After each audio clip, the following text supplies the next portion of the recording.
Welcome to Sold with Shawn Lackie. I'm Shawn, and I'm going to be your host as we journey through this wacky and wild world of real estate.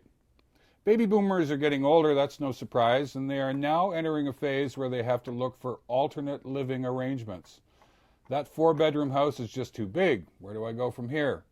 They've lost a life partner through death or divorce, and they need to find something more akin to their needs. An apartment might be too small. A bungalow? Well, in today's market, that might be too expensive. So what do? We have Martha Casson from Port Perry here today to share her story, and it's a great one. Thank you, Martha, for coming out, and welcome. Tell me about you. Thank you very much.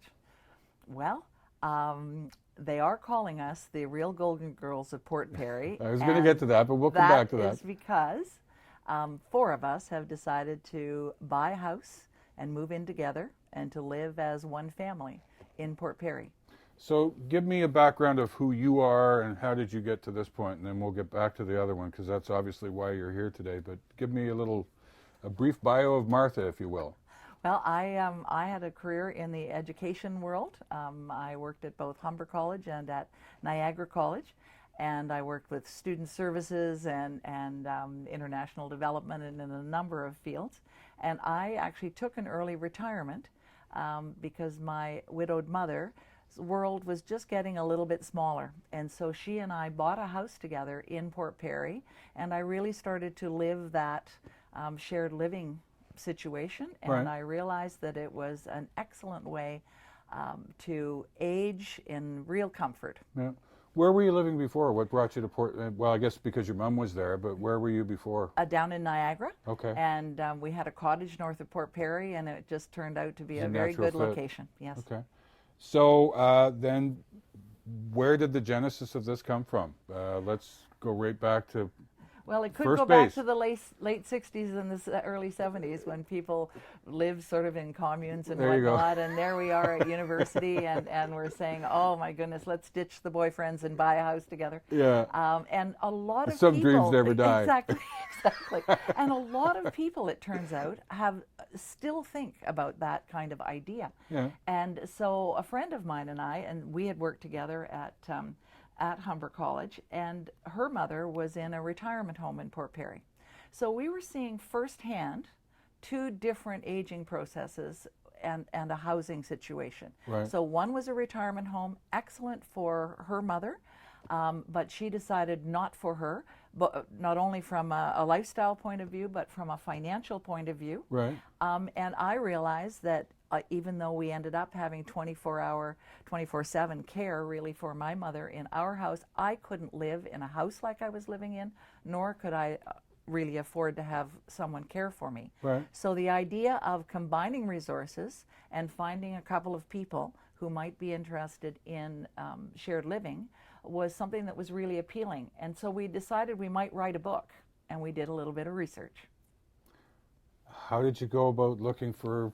Did you put an ad in the paper, or was it word of mouth, or how would you? You know, the internet's absolutely wonderful. Yeah. So we found a number of situations where people were combining their housing and their need for social interaction and their need for a reduced cost of living. Right. And we found the Abbey Field homes, and there are some of those in Canada.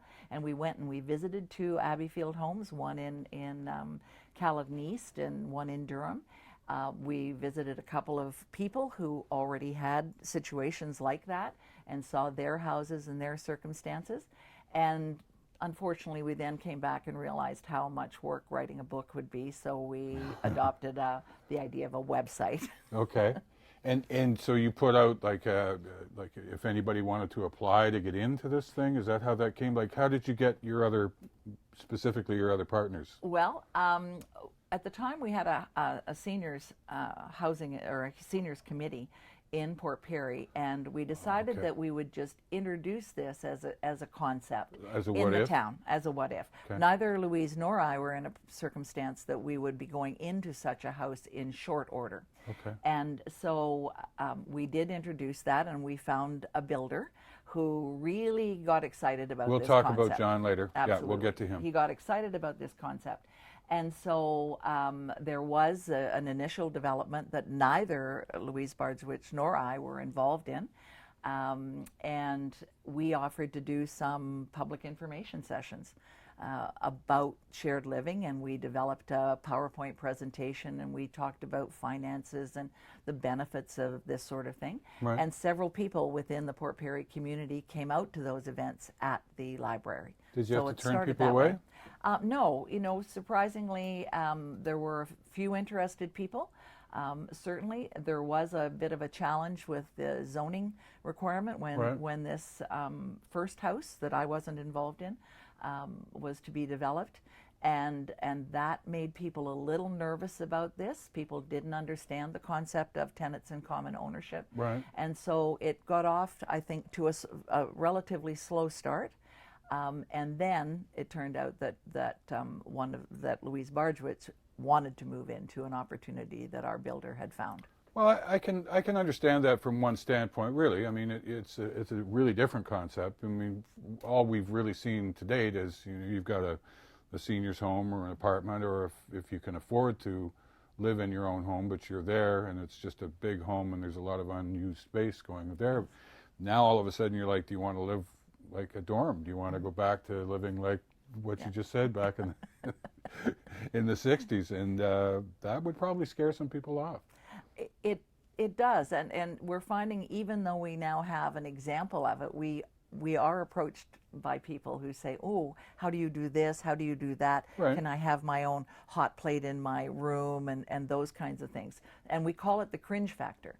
But the reality is that in most cases, we're going to be living with someone else anyway. It might be 50 or 100 other people in a retirement home. Yeah. But we're not picking those people, and we're not really controlling our lives in those sorts of circumstances. And the other really poor circumstance is a situation where you are all alone, your world is getting smaller and smaller, Right. your safety is compromised. If you break a hip, you can't go home because Right. you live alone. Yeah. You stay in the hospital and go to rehab and take up a bed because there's no one at home to make you a cup of tea. Yeah. Hold that thought. We're going to come back to talk about John Lusick. And I got a whole list of things anyway. We're going to take a short break. When we come back, we're going to have more with Martha Casson and a different way to own a home. So stay tuned. There's lots of really good stuff coming. Hard to believe that you've seen all the conveniences in this house. It's got everything, including an elevator. This is one of the two oldest homes in Port Perry. Back into the late 1800s, it was originally on the main street. They moved it over here in the middle of the winter to Perry Street. And shortly thereafter, a few years after that, the Great Fire hit Port Perry and burned down everything that wasn't brick in the area. So that leaves this 100 Perry Street as one of the two oldest homes in Port Perry.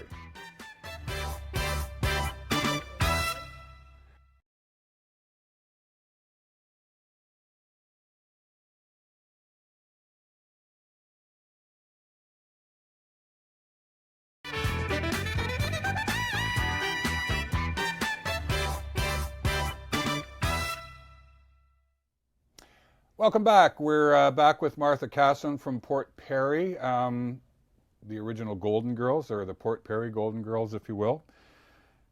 Take us through, we've talked about the shared living, and there have to be, or don't necessarily have to be, but I'm going to let you explain, what sort of downsides, are there any downsides that might get in the way of you guys having a healthy business and living relationship? Well, I think there are very few downsides, which I think is important to note. But there are a few things that some advanced preparation can really help with. Right. And one of them is to downsize early. With all the stuff in your house, you mean? Absolutely. 4 houses coming 1-800 together. got junk. 24 spatulas, as we've said. Yeah. What do you do with those? And there are things that you have that are personal to you. You Yes. always use this in the kitchen. So those kinds of things are difficult, and I had moved 2 or 3 times, as had Louise. The other 2 had not moved as frequently. Right. And so it was difficult at first to really pare down the supplies, the actual utensils and the furniture itself, because your children and your sisters and brothers don't necessarily want No. the old chest that uncle, you know. Right. So downsizing is important. I think the living circumstance, it just needs to kind of ebb and flow. You need to be able to speak about the things that might annoy you. We have a joke about we have 2 dishwashers in the house, and that means no dishes in the sink. Right. Yeah. And so we just talk about those kinds of things, and we have a pad of paper. We write issues down, whether or not it's to deal with the servicing of the water softener or noise after 10 o'clock, like whatever it is. So you get that stuff out in the open, stuff right on the piece and you of paper. nip it in the bud, so Yes. to speak. So very kindly, we all realize that we all lived alone for quite some time, and so you get used to living alone, and it's Yeah. just a matter of having some respectful communication and respect for each other. is there an arbiter involved? Do you have somebody that wears a striped shirt if, say, 2 parties decide that they don't want to agree on something? How do you resolve that? Our legal agreement has an arbitration process in it. Okay. For situations where we can't come to an agreement. We certainly have not run into anything like that at all.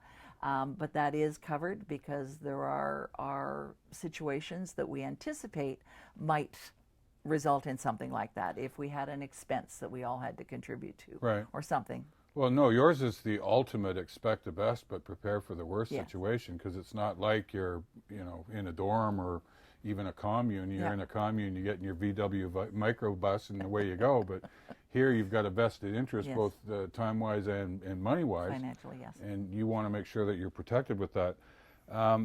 So that, strangely enough, leads right into the legal end of things. How did you establish what you were going to do legally to protect, in a perfect legal world, to protect all the parties involved in the transaction?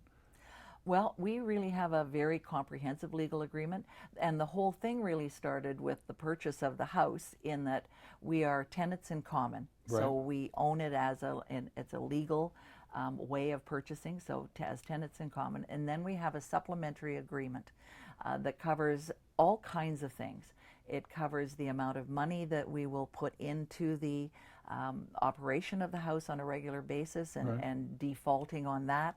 It talks about how to get in and get out. You can sell your quarter, but there's a process involved in that. If someone passes away, then the estate owns a quarter, and what is the process to fill that quarter Wow. by somebody, because we remaining 3 should have a say over who comes in and lives with us. So that is all covered, and I think that's one of the main questions people ask.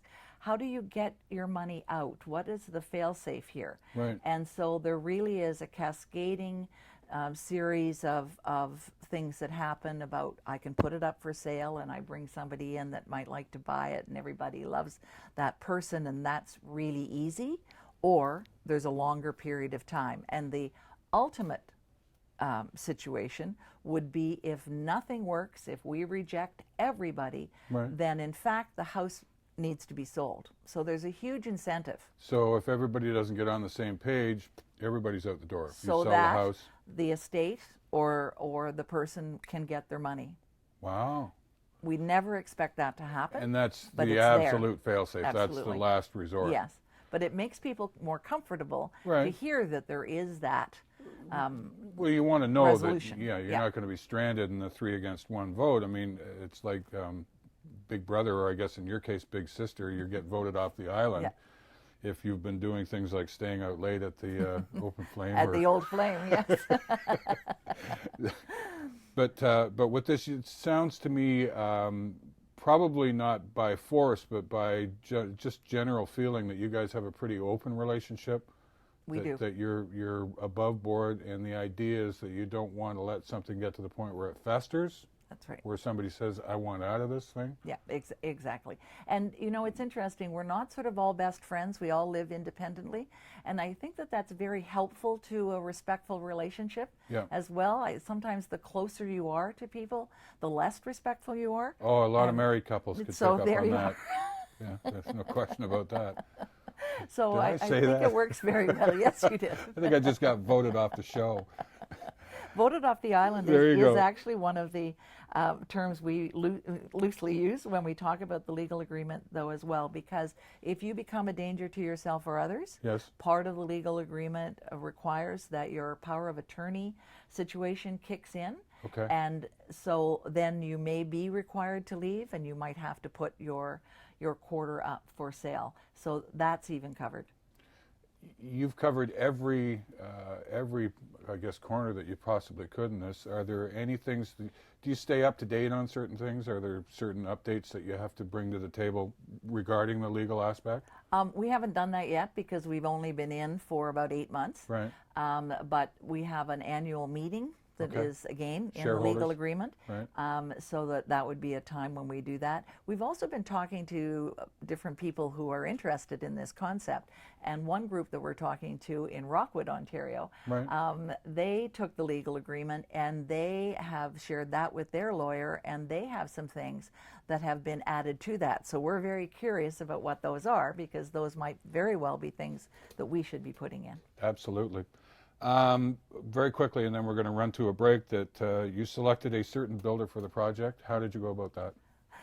Well, I hope he thinks it was his lucky day, but he was doing some renovations at the house right next door to where I lived. Oh, no. And I went over and said, have you ever heard about shared living, co-ownership?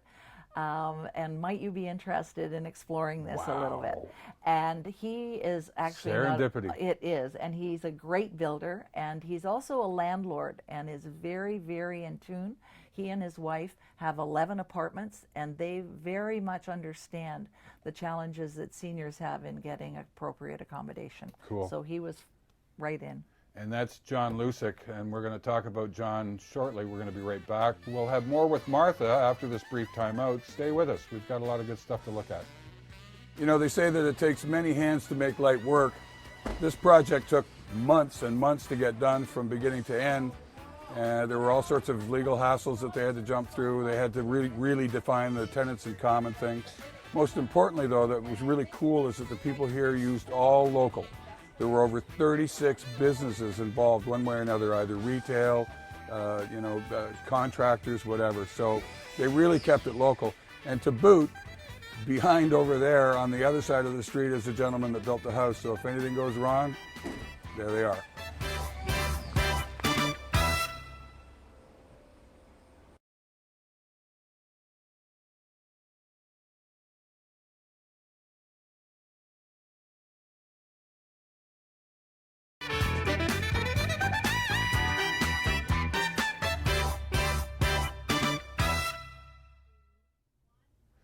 Welcome back. We're still with Martha Casson from Port Perry. She's one of the Port Perry Golden Girls, if you will.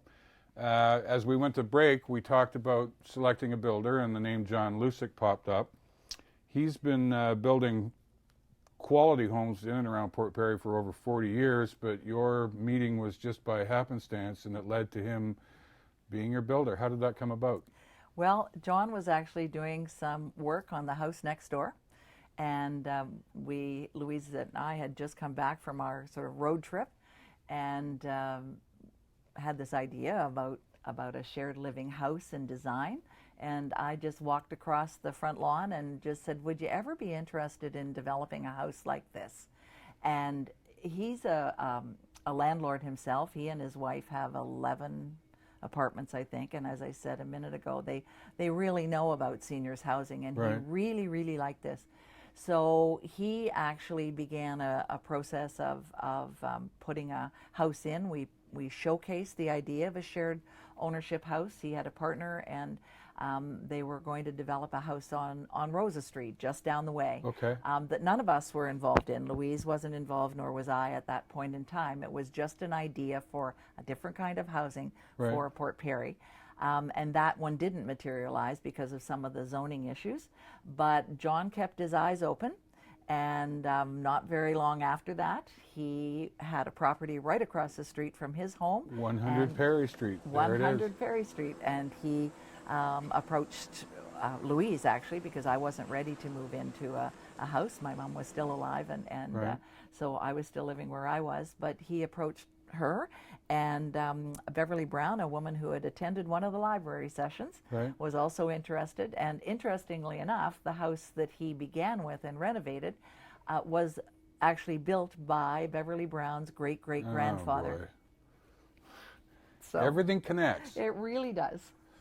So now, how did John deal with the four? Were there four of you that were sort of talking about how you wanted certain Yes. things, certain aspects? How did that all unfold? Because I can imagine that would be like the babbling brook. He would probably lose his brain at some point. Well, we actually realized that not very long into the project. So we were three people, and then Sandy McCulley was a friend of Bev's, and she came in. So now there were four, and Right. we moved forward.